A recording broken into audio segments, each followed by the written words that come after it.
Hey, everybody. Welcome to Tuesday Tips to Unleash Your Amazing Inner Geek. Today, my special guest is Cathy, and is it Miron? Myron. Cathy Miron. And Cathy is the CEO of ESILO. Cathy, why don't you share a little bit about yourself with the guests, and I'm going to just double check that, make sure that we're all live and all that good jazz. Sure. So I started out my career in GE. I spent 14 years in corporate America, moving all over the world, up the ranks, doing a lot of different things, specifically focused around security and compliance, before deciding to take the leap and leave corporate America to buy my own business. So that's how I got involved with ESILO. I'm happy to say that we serve many different small businesses around the country, providing data backup and cybersecurity solutions. And it is so exciting to be here with you and talk to your tribe and share what tips I can, since October is Cybersecurity Awareness Month. Well, I was really glad that we could get you in this month, since it is Security Awareness Month, and I wasn't even aware that it was Security Awareness Month. So you're not seeing my blogs?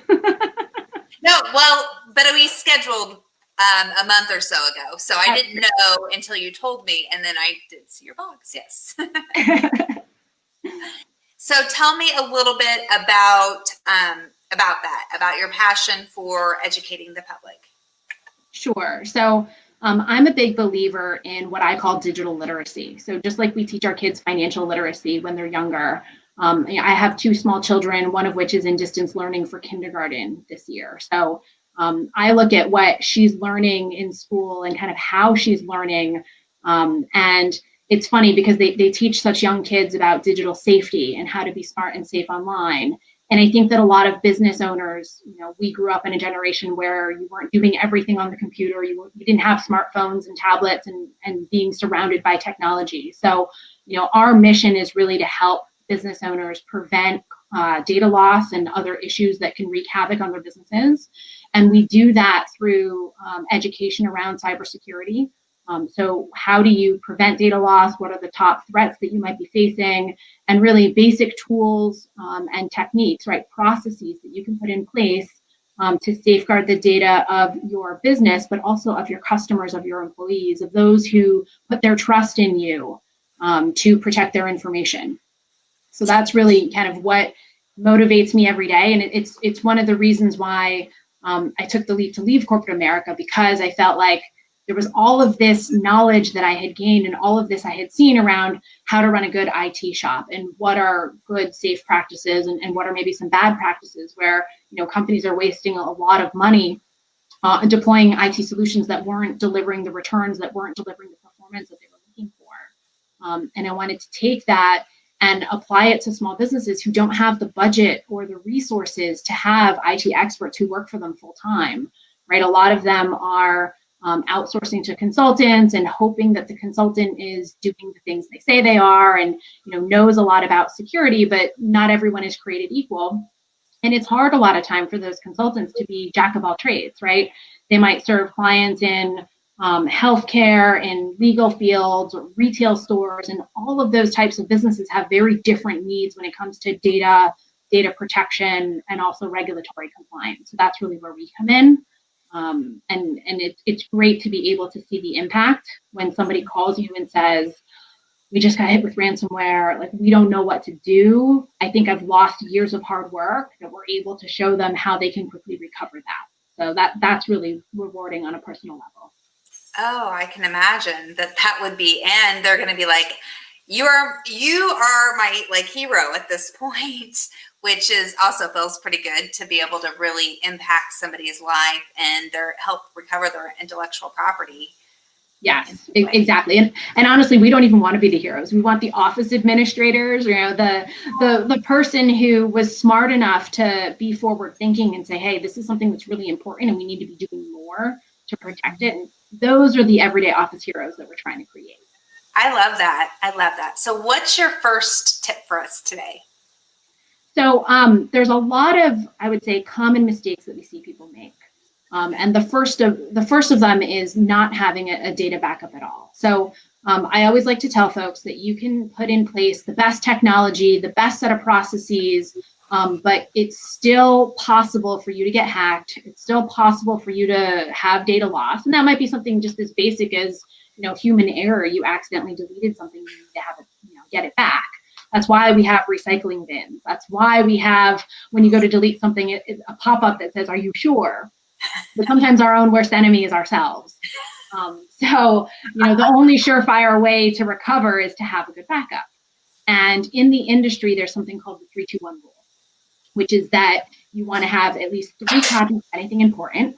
And why 3? Well, it's because 2 isn't enough. If it's really important, you should have 3 copies. And that's your primary copy as well as 2 backups. And then the 2 in the 3-2-1 is that those copies need to be saved on different types of storage media. So all that means is your internal hard drive on your computer or the hard drive on your phone, that's one type of storage media. You also want to have a second type, like a cloud backup, or maybe an external USB drive. Or back in the day, we used to burn data to DVDs or CD-ROMs or tape backup. So you want to have 2 different types of media, and that's just because different types of media have different failure rates, different lifespans.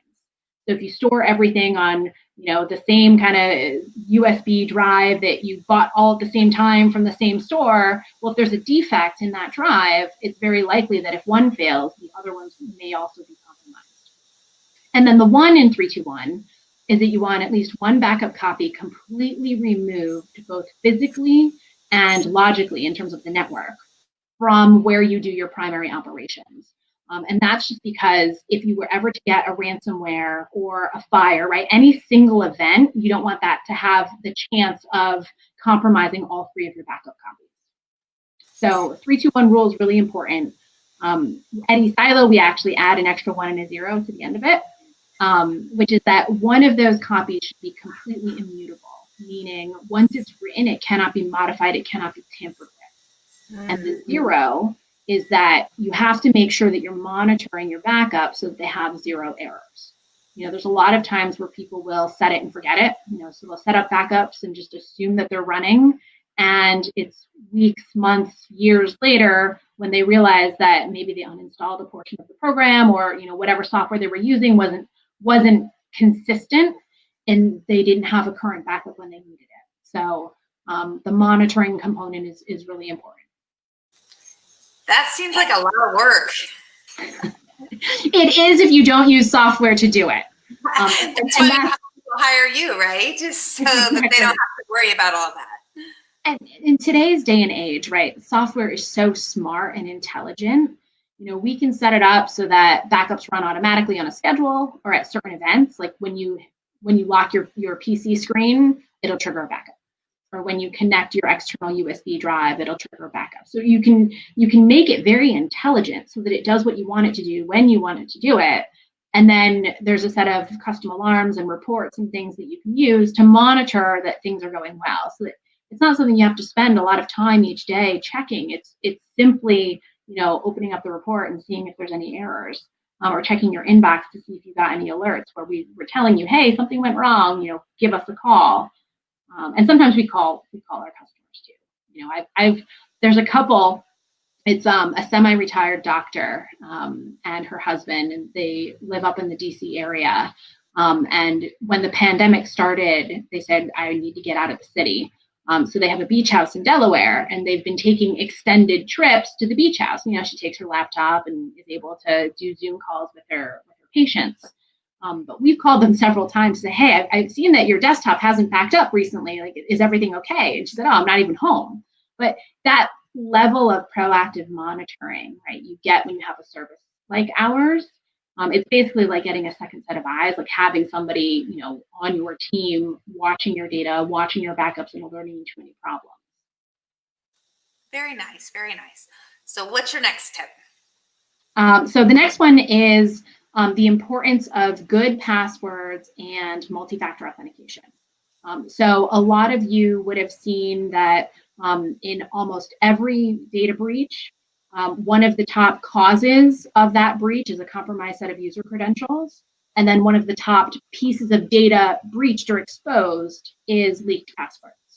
So if you have passwords that you often reuse across multiple sites, or if you don't have complex passwords because it needs to be something that you can easily remember, so that you're not reusing them across multiple sites, you can find yourself in a situation where the more complex and strong the password is, the harder it is to remember. So then people do silly things like write it down in a notebook or put it on a sticky note next to their PC. So I always tell folks that if at all possible, use what's called multi-factor authentication. And all that means is that the website is using multiple factors to authenticate you as a user. So that's usually a combination of something you know, which is your password, and something you have, which is often a 6-digit code that is on your code generator app, or it might be text to you in an SMS message. But if you use multi-factor and you turn that setting on, then you can reduce the chance that someone who has your password can impersonate you. Not every website or not every application is going to support multi-factor. So it's something where you would want to go into the admin settings, for example, of if you use Gmail or Microsoft Office 365, you can turn multi-factor authentication on. But if it's a site that doesn't use it, the next best thing is to use a password manager. So these are tools from a bunch of different companies, LastPass, Dashlane, OnePass, but they are essentially a password vault. So you only have to remember one password that gets you into the vault. And once you're in the vault, you can look up all of the other passwords that you have safely stored in the vault. Yeah, I like that. And I know like my Gmail, I get, I have to have my phone in order to get into my Google. And actually this StreamYard, when we had trouble with the Zoom, StreamYard is automatically just set up like that, where it emails you a code every time. You don't have any other options to log in to get that code sent to you. So I like how some software, some operations like already like take that. Like they're like, okay, you're going to be safe whether you like it or not. you know. Yeah. And I think that's very proactive, and I like that. I agree. I think the more modern apps that have been built more recently are definitely designed with security in mind. Not everything was built that way initially, and I think the trend towards multi-factor has really picked up over the last couple of years because it is the single best thing that you can do to minimize your chance of having compromised credentials and someone impersonating. So what about tip number 3? So the third one is security awareness training. So you can put in place great technology and great process. If you don't teach the people that handle your data how to spot a phishing attempt, or how to spot a social engineering attack, or what to look for, what to click on, what not to click on, then your weakest link is inevitably going to be the humans in the process. So we're big proponents of annual security training, so a little bit more of an in-depth, 30-minute, 60-minute session where your staff can get an overview, and a reminder of these are the top threats, these are the top things to look for, but to reinforce that with what we call micro training. So every week or every 2 weeks, short little videos about recent attacks or different tips on how to spot a technical support scam, for example, or how to spot phishing, or how scammers can sometimes drop USB drives in parking lots to get curious people to pick them up and plug them into their computers. I mean, you would be amazed at the different tactics that the bad guys use these days. And so those micro trainings help keep security top of mind for folks. And they give them really practical tips they can use in their personal life as well as at work.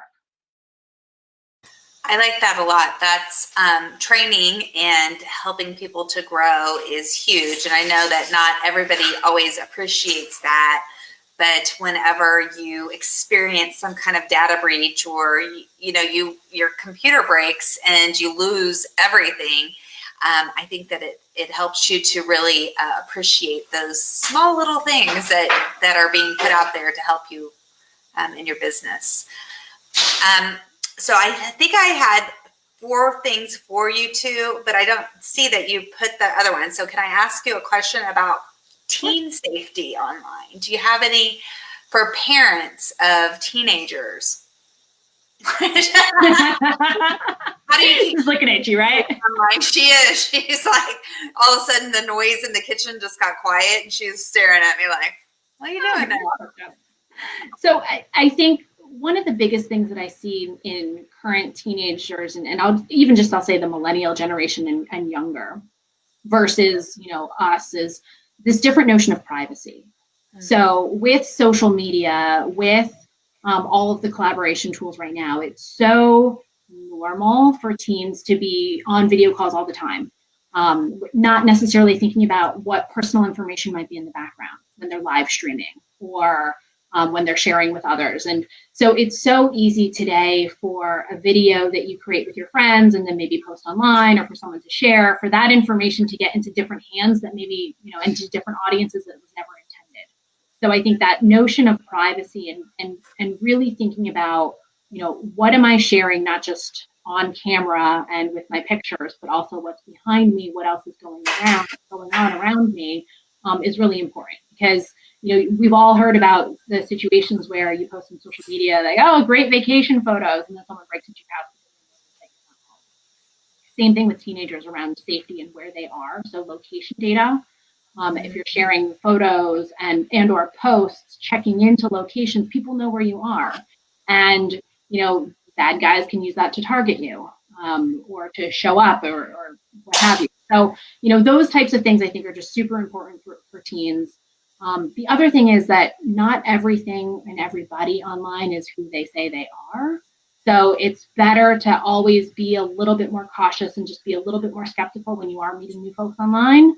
And best to be able to have a video call, not just chat, before you share any personal information, things like that. All the typical things that you need to think about as far as online safety. Yeah, and so I think that that's really important. I've always talked to my kids and been like, okay, so somebody could say that they're your age, but really be older and pretending to be your age. And what's in the background, I never thought about it being like personal information. I always think when I see some of the videos is like, oh my God, I can't believe that you're sharing your messy room like that. Yeah, but it's your address could be on something behind you. Yes. And it's funny, it's just like, so I have little ones, and we try not to take them out in public with like their names on their shirts, or, anything like that, because then somebody calls their name and then they are young. So they're, oh, you know me, or they'll say, oh, I'm a friend of your parents, and they could easily start a conversation, and my daughter would probably hold their hand and walk off with them because she's just that friendly. So there's just a lot of different things that, it's, you take the same principles about kind of physical security and you just have to adapt them to online. Biggest risk when it comes to being online is the information that you share, knowingly or unknowingly. Yes, I like that. Well, thank you very much. One last question. So I asked what your avatar or your superhero would be, and you said maybe Captain Marvel? So in the pandemic, we were running out of things to watch on TV. So we got Disney Plus, and then we decided to watch all of the Marvel series of movies. I don't know if you know, but there were like 23 of them. Really? So yes, and within an embarrassingly short period of time, we watched all 23 of them. And so when you said superhero, I always thought she was the coolest because, one, because she's a female, and I just love strong female role models. But she can basically do anything. So they have, in one of the movies, they're battling the really bad guy, Thanos, and all the Avengers are collaborating to try to defeat him, and they're struggling and they're sort of losing. And then she swoops in and just like knocks them all out, and she basically saves the day. And she can fly, which, I mean, who didn't want to do that? So she literally, take the spaceship and flies it into outer space. So I just thought she was pretty cool. I agree. I don't, because she's not a, like one of the more ones like that you grew up with or you heard about a lot, but for sure in that instance and thinking about her, she, like being able to fly and beat up bad guys is pretty cool. Yeah. She's stronger than all the men put together. So I that was a soft spot in my heart for that. Yeah, very cool. Very cool. Well, thank you so much for joining me today and helping to educate about safety and being more safe online. And I appreciate you. Awesome. Well, I appreciate you having me. And I had a little gift for all of your viewers. Oh, cool. We have a security training platform that is completely free. End-to-end security awareness training. It's about 20 videos. They're about 1 minute or so each. They're very easy to digest. And I would be happy to set anybody up if they're interested in doing that just for themselves or for their businesses. To the extent that that would be useful for anyone, I would be happy to onboard them. So like I said, totally free. There's some other stuff that we can do with phishing exercises and stuff like that that would require a paid add-on, but for basic awareness training for anybody, I think it would be a really valuable addition to whatever they might be doing today from a security standpoint. And how would they get that? I would say probably the easiest would be to just send me a message and I'll get them set up right away. So they can shoot me an email or visit our website at esilo.com and just hit the contact us button and reach out. But email, social media, website, whatever's easiest for your viewers. Okay, very cool. And what's your email address? Cathy at esilo.com. And it's Cathy with a C. Awesome. Okay, awesome. Well, thank you very much for joining in for the giving them that gift. I think that that'll be really valuable for a lot of people. Thank you so much, Tammy. Okay, I'll talk to you later. Bye.